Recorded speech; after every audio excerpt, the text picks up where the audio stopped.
Today we'll talk about how can you fix this problem or know how you can do that on your Angry Birds app. So all you have to do, so you just click here on settings, click on it here.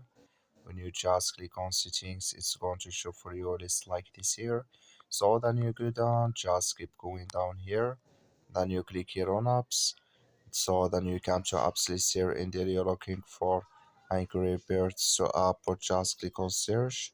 Then here add Angry sorry add here Angry Birds app is going to show for you like this. Click on it, then it's going to take you to this list. Click here on for stop here, then you click on OK, then you go down here, so then you click on storage, come to storage list here, just click on clear cache. Then all you have to do, just restart your phone, install it again, then it's going to work with you.